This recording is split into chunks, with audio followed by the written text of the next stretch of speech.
প্রিয় মাতৃভূমি এই বাংলাদেশকে পাখানাদার বাহিনীদের হাত থেকে রক্ষা করতে মাত্র 21 বছর বয়সে তিনি ছুটে গিয়েছিলেন মহান মুক্তিযুদ্ধে।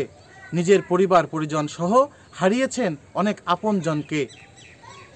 রাজবাড়ী জেলার এই মুক্তিযুদ্ধের যে ইতিহাস, সেই ইতিহাস তরুণ প্রজন্মকে জানাতে আজ আমরা শুনব বীর মুক্তিযোদ্ধা মোহাম্মদ মোহন শেখের মুক্তিযুদ্ধের সময়কার কিছু স্মৃতি।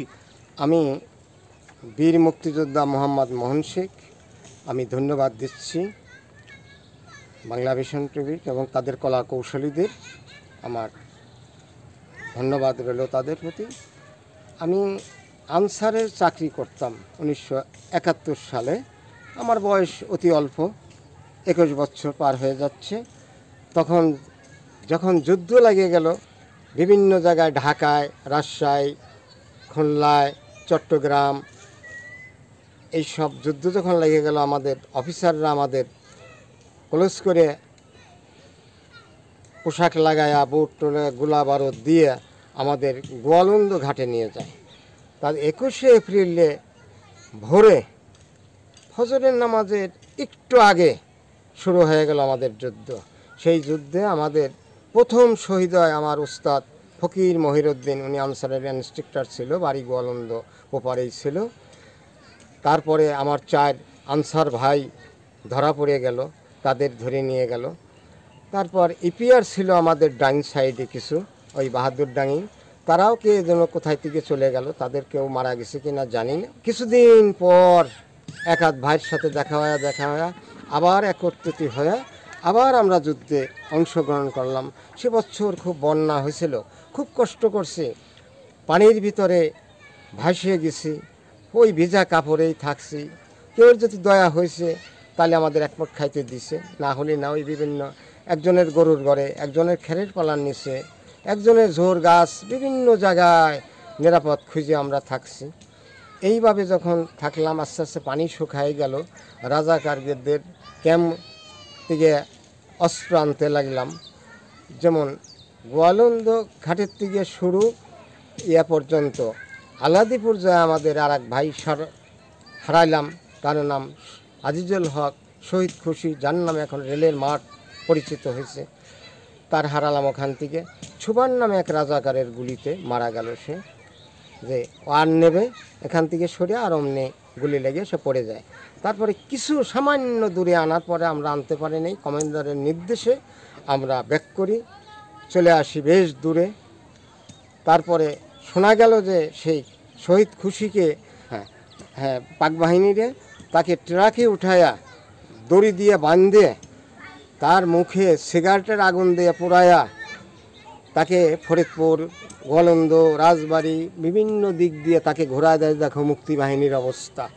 সেই মুক্তিবাহিনীর আইনে বিকালের দিক তাকে গুলজার হাজির বরফকলের নামায় দিয়ে যায়।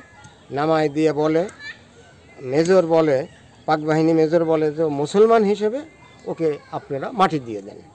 তখন রাজবাড়িতে এখন যে ইন্টার গার্ডেন স্কুল আছে আলম খুনকার, ওনার বাবা তৎকালীন ছিল মজনু খলিফে নামে। এরাই দুজনে পাশাপাশি বাড়ি, আর সাথে কিছু ওই এদিক ওদিক চাকরি করতে রেলে, তাদের ডাকিয়ে গাছেন মাটি দিতে যখন বলছে, তখন কোনো মতন করে আর কি এই কয়েকজনে তাকে দাফন করে। রাজবাড়ী জেলা রেলের শহর। আর 1971 সালে অবাঙালিরা, বিহারি যাদের নাম, তারা রেলের সেই ট্রেনে করে বিভিন্ন জায়গায় থেকে, স্টেশনি থেকে এবং রেল এখানে থামায়া যাদের মনে করতো যে এদের মারিয়ে ফেলবো, তাকে আইনে জবাই করে, এই পাশেই জায়গা ছিল তাদের, এই ঘরই ছিল 2-4টা, যেইগুলো করে জবাই করে, বস্তায় পাতিল বিভিন্ন রকম হয়েছে। এমনও শুনছি যে জবাই করে পাতিল ভরে নিয়ে ওর ভিতরে ফেলে, আমরা দেখিনি, খালি শুনছি। হ্যাঁ, ওই ইন্দারাটার ভিতরে ফেলে নিয়ে। আমরা এই সমস্ত শব্দ আমাদের কানে যেত, তখন আমরা খুব অনুতপ্ত হতাম, যারে আমাদের ভাইদের এইভাবে এই করতেছে। এখন আমাদের জীবন চলে যায় যাক, তবু আমরা শেষ মুহূর্ত দেখবই। তা এইভাবে খায়া না খায়া আমরা চলছি। আমাদের এক ভাই আনসার এক ভাই এই পাশেই বাড়ি, তার নাম ছিল আবুল হোসেন, তাকে বাড়ির থেকে ধরে আইনে তাকেও মেরে ফেলছে। তা এইভাবে বহুত মারছে, বহুত আরও শাস্তি দিছে। লোকজনগুলোকে ধরে আইনে মহিলাদের ধর্ষণ করছে, তাদেরও এখানে ফেলছে। আর জোয়ান সেই ভাইদের উদ্দে করে ঝুলিয়া দড়ি দিয়ে বাঁধে রাখছে, পানি দানে পানি খাইতে চালি জুতার ভিতরে পেশাব করে তাদের খাওয়াইছে। এই সব শুনে আমাদের ভিতরে তখন কীরকম লাগছে, আজকের যে প্রজন্ম এরা যদি এই সব দেখতো একবার বা শুনতো তাহলে এরা যে কী করতো। কিন্তু আমরা তো তখন ধৈর্যশীলের মতন করছি, তারপরেও আমাদের সহ্য হয় নাই।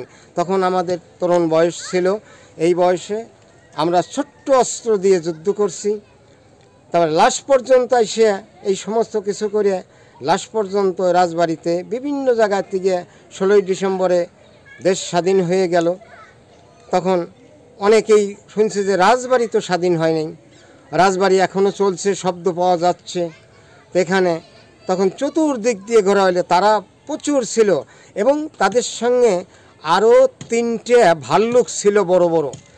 সে ভাল্লুকিরে খাওয়াইতো, জবাই করে করে রক্ত ভাল্লুকির খাওয়াইতো। বিহারীদের যে বড় বড় ভাল্লুক ছিল, এত বড় বড় ভাল্লুক যার মুখ ছাড়ি দিলে এত বড় হা হইতো, নিয়ে সামনে ধাক্কা দিত, ওরা এসে জাম করে ধরে খাইতো, তাজা মানুষেরই মাইরে খাইতো। এর নির্দেশ হলো বিহারীদের। এবং এই পুষ্ট বিহারীরা শুনছি যে এদের বাড়ি ছিল সৈয়দপুর থেকে ট্রেনে করে এসে এখানে মানুষ খাওয়াইতো এই ভাল্লুক দিয়ে। তা এই অবস্থায় আমরা যখন যুদ্ধ লাস্ট ফিনিশিংয়ে যখন আসলাম, তখন চতুর্দিকে আমার পজিশন ছিল, আগে ছিল ওই পাশে, এখন তো রাস্তাঘাট হয়েছে, আগে রাস্তাঘাট ছিল না, ফাঁকা মাঠ। ওই দাচ্ছি দিয়ে ঘুরে এসে যেদিনকে এই 18ই ডিসেম্বর ঢুকলাম, এই সামনে দিয়ে ছিল মালগাড়ি, রাইন পর্যন্ত মালগাড়ি। তো একটা দৃশ্য যে মালগাড়ির নিচ দিয়ে আমরা আসতেছি, উপরে মালগাড়ির ভিতরে যে এক গাড়ি বিহারি রয়েছে, মহিলা এবং পুরুষ, তার ভিতরে 3টে অস্ত্রও ছিল। কিন্তু পাক বাহিনীদের দোসর যে তারা অস্ত্রশস্ত্র দিয়ে গেছিল বিহারিদের সঙ্গে আমাদের কয়েকদিন যুদ্ধ চলে। কয়েকদিন পরে 18ই ডিসেম্বরে হলো তারা পরাজিত হয় আমাদের কাছে। 18ই ডিসেম্বরে মোটামুটি দুপুরের পরে পরাজিত হয়। 16ই ডিসেম্বর রাষ্ট্রীয়ভাবে স্বাধীন হলো, কিন্তু আমরা রাজবাড়ি পারিনি। রাজবাড়ি প্রচুর বিহারি ছিল, এই পাশে নিউ কলোনি, 28 কলোনি, বাজারের আশেপাশে, আর এই লোকোশেটে সবই রেলে চাকরি করত। তারাই প্রতাপশালী এবং তাদের কাছে বেশ পাকবাহিনীর অস্ত্র গোলা দিয়ে গেছিল, যার জন্য তাদের সাথে খুব সময় লাগছে, নালি আরও 2-3 দিন সময় বেশি লাগলো।